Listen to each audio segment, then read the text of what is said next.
Hello, I'm Dr. Yu Ki Young from Interseoul Dental Clinic. This is my first time on online surgery.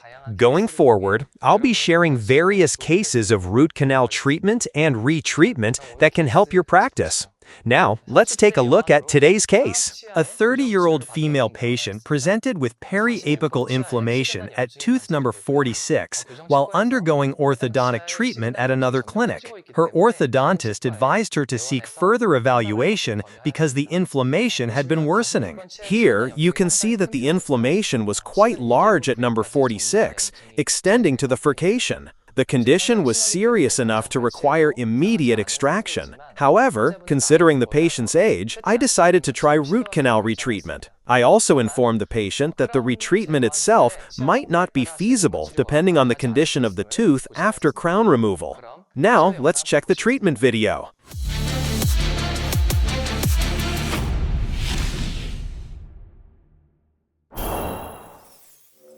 First, I removed the crown using a tapered diamond burr for the porcelain and a 330 burr for the metal. Once the crown was off, I could see the contaminated core and caries underneath. You can see right through it. Fortunately, the decay was not severe and there was no fracture. So I decided to proceed with retreatment and informed the patient.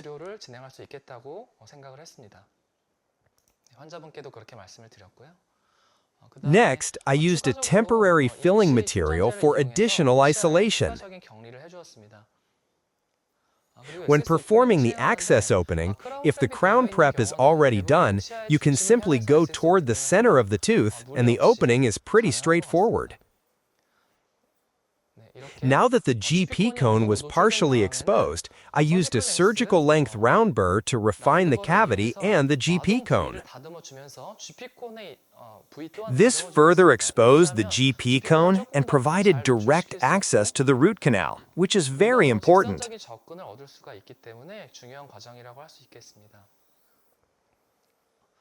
After the GP cone was fully exposed, I softened the upper part with heat, which made removal easier.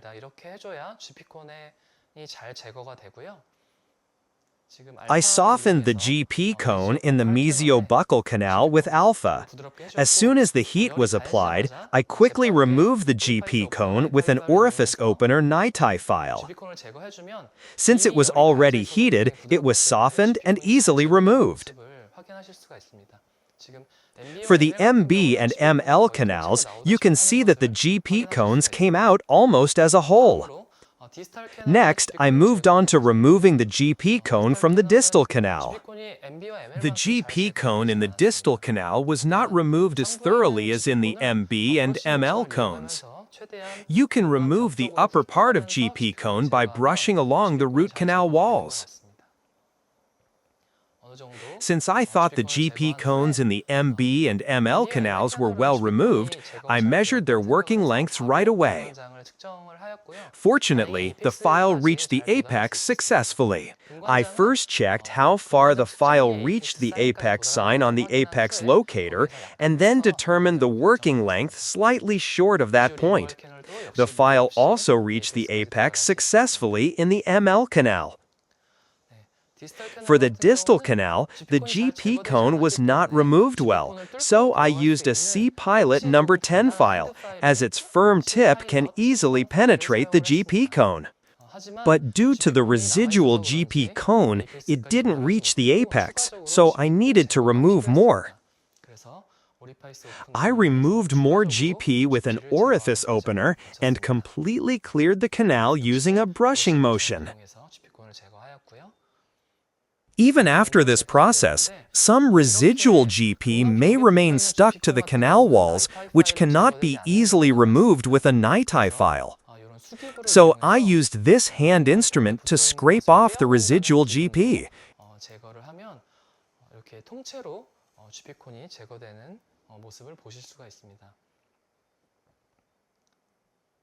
It was removed like this. Then I determined the working length again. Since the GP cone was removed well, the file reached the apex. But during this, the patient complained of pain, so I performed an intrapulpal injection. You have to perform it with strong pressure. Since this is a retreatment case, make sure the needle fits snugly in the root canal by pushing it as deep as possible before applying strong pressure. This can cause pain, so give the patient a heads up.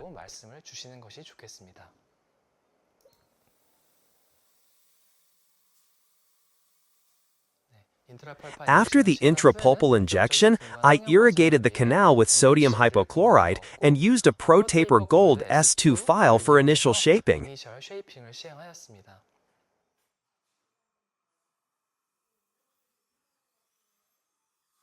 I irrigated with sodium hypochlorite throughout the process.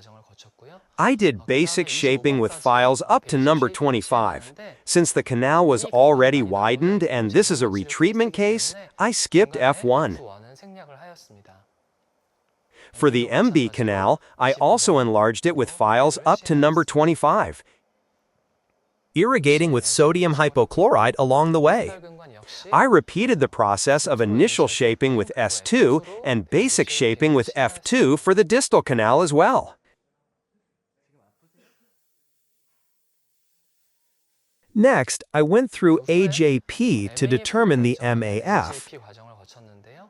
To briefly explain, you use hand files from smaller to larger and check which file reaches the apex. The final file number that reaches the apex becomes the MAF. For both the MB and ML canals, number 35 reached the apex. Number 40 reached the apex of the ML canal, but not the MB canal. Number 50 didn't reach the apex of the ML canal, so I determined the MAF for the MB and ML canals to be number 35 and number 40, respectively. For the distal canal, number 35 reached the apex, but number 40 did not, so number 35 became the MAF. You can finish canal shaping using NiTi files with the same tip size as the MAF. For the ML canal, I used ProTaper Gold F4 for final shaping. And for the distal canal, I did the final shaping with 2-shape F35. Once the final shaping was done, I started canal cleansing. I performed passive ultrasonic irrigation. As you can see here, whitish bubbles came up at first, and they gradually decreased as the irrigation continued, indicating that the canals were being cleaned.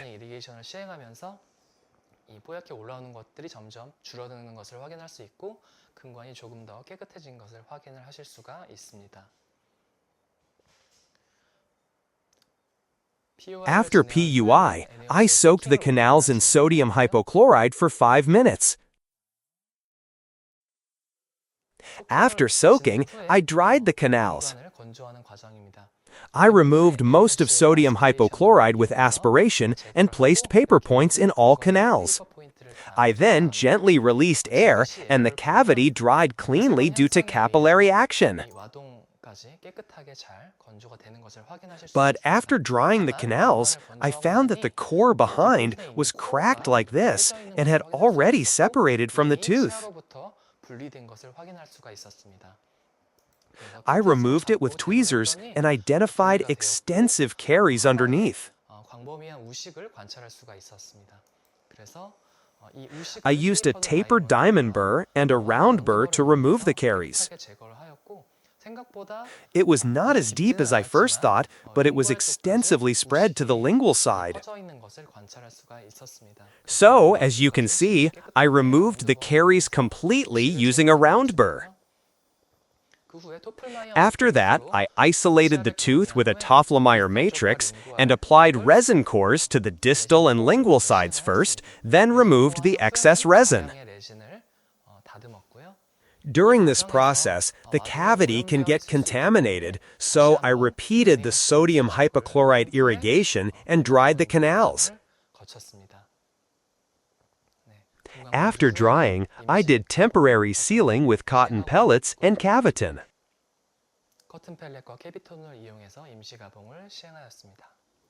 That finished the treatment for the first visit.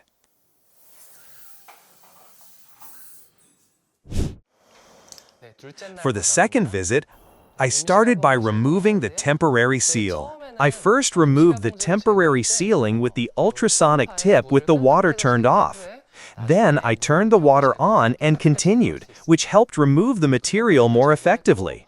I removed the cotton pellets and rechecked the working lengths. The working lengths might have gotten a bit shorter, so I checked them with a hand file one size smaller than the MAF. It's more accurate to determine the working length with a hand file that fits snugly in the canal. I used a number 35 file for the MB, ML, and distal canals.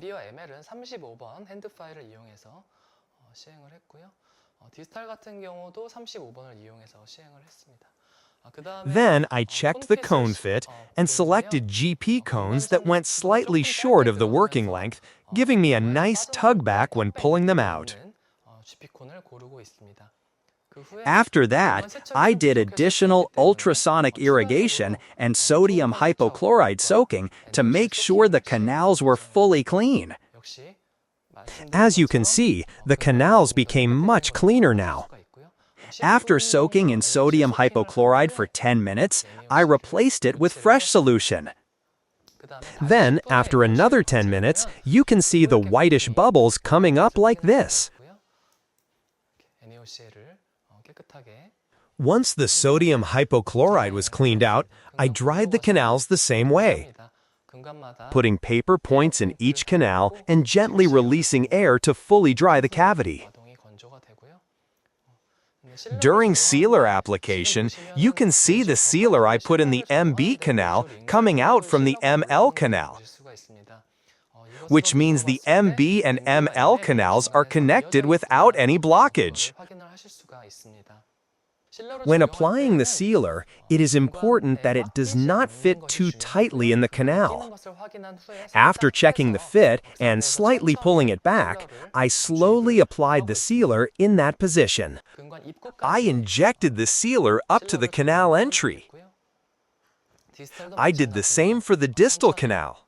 I slowly applied the sealer and placed the GP cones to prevent air bubbles from forming, which is very important in this process. As the sealer gets pushed inside, it can cause a little bit of pain to the patient, so you need to give a heads up. At this step, I usually don't do the pumping, taking out the GP cone and pushing it again, because too much pumping may cause discomfort. So, I slowly push the GP cone into the root canal for the filling.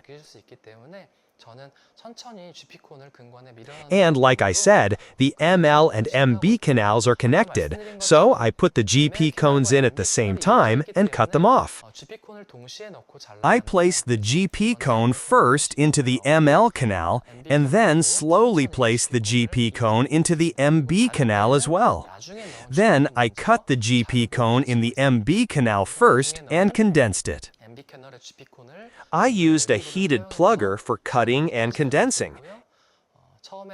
And then I repeated the process for the ML canal.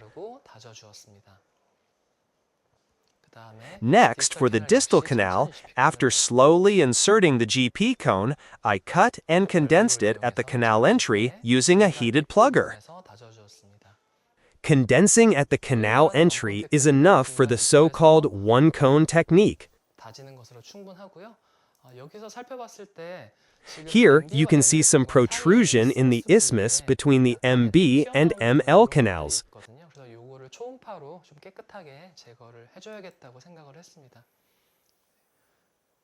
So I removed it thoroughly with an ultrasonic. I completed the cleaning, and then I condensed the excess GP cone with a condenser. If the condensing is not thorough, bubbles may form in the core. I then did the bonding, during which it is important to bond well in the access cavity with agitation for about 20 seconds. And you need to air blow the bonding for at least 5 seconds.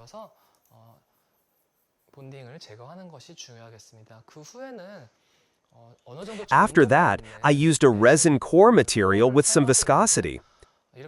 From my experience, when a more viscous resin is placed directly on the GP cone, fewer bubbles tend to form. However, since the resin will be light cured, you have to slowly apply it to the GP cone by about 1 to 2 millimeters to reduce bubble formation. I applied the resin to the distal canal as well, and then light cured it. On top of that, I applied a bulk fill composite resin, which can be placed up to 4 millimeters at a time. It can save you some time. I removed the excess resin with an explorer and light cured it. This completed the treatment for the second visit. You can see in the post-op X-ray that the canals have been filled. These are pre- and post-operative comparison images. In the X-ray taken at 8 months, you can see that the periapical inflammation has healed. But since there is still a periapical lesion on the mesial side, I will need to follow up on this case going forward. Today, we reviewed the case of tooth number 46 for root canal retreatment. I hope you find this helpful for your practice. I'll be back with another case to share with you. Thank you.